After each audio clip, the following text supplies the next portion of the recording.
दोस्तों, यदि आप भी फ़ोन पे और गूगल पे का इस्तेमाल करते हैं तो आज का ये जो वीडियो है ये खास आपके लिए है, क्योंकि आज के इस वीडियो में मैं आपको बताऊंगा कि कैसे ठग लोग आपको ठगते हैं, सबसे बड़ा यूपीआई फ्रॉड क्या है, वो आपको ठगने के लिए किस प्रकार के तरीके अपनाते हैं और आप कैसे अपने आप को सुरक्षित रख सकते हैं। दोस्तों, डिजिटल पेमेंट काफ़ी आसान है, लेकिन आपकी एक गलती आपको बहुत बड़ा नुकसान करा सकती है। आपका एक ओटीपी और आपका एक गलत क्लिक आपका अकाउंट खाली कर सकता है। तो आज का वीडियो अंत तक जरूर देखेगा, क्योंकि मैं आपको आखिरी में एक ऐसा गोल्डन रूल बताऊंगा, यदि आप उसको फॉलो करते हैं तो कभी भी आपको नुकसान होने की संभावना काफ़ी कम हो जाएगी। तो सबसे पहले हम जान लेते हैं कि दोस्तों आखिर जो स्कैमर होते हैं, ठग होते हैं, वो आपको ठगने के क्या क्या तरीके अपनाते हैं। यदि आप गूगल पे और फ़ोन पे का इस्तेमाल करते हैं तो सबसे पहले स्कैमर आपको कॉल करेगा और कॉल करके कहेगा कि आपकी केवाईसी अपडेट नहीं है।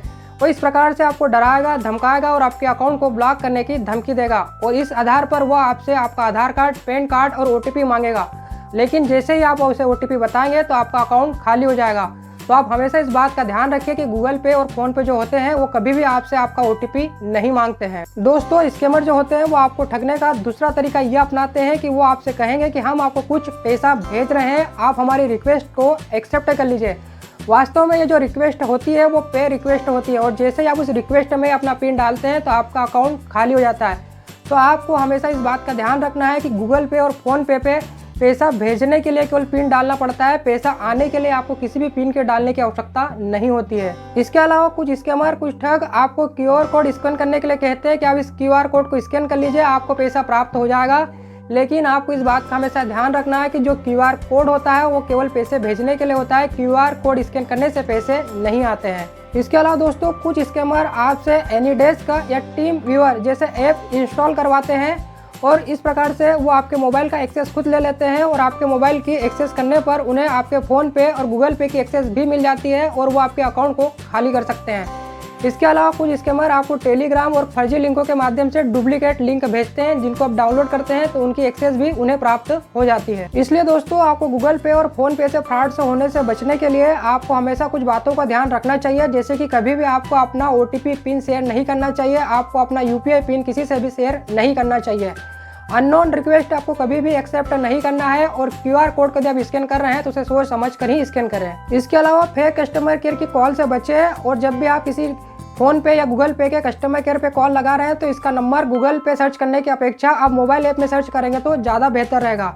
इसके अलावा आपको पब्लिक वाईफाई का भी इस्तेमाल नहीं करना चाहिए। आपने जो भी डिजिटल पेमेंट ऐप अपने मोबाइल में डाउनलोड कर रखा है उस पर ऐप लॉक जरूर लगाएं, और उसमें एसएमएस अलर्ट या फिर नोटिफिकेशन हमेशा ऑन रखें।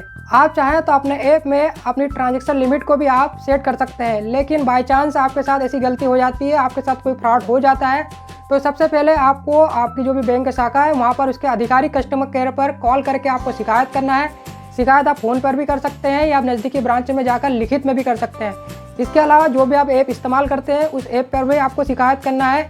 इसके अलावा आपको भारत सरकार का जो नंबर है, टोल फ्री नंबर 1930, इस पर कॉल करके आपको शिकायत दर्ज करनी है, या फिर आप भारत सरकार की जो आधिकारिक वेबसाइट है cybercrime.gov.in पर आपको शिकायत दर्ज करानी है। दोस्तों, जितनी जल्दी आप शिकायत करेंगे उतना आसान हो जाता है आपके पैसे की रिकवरी करना।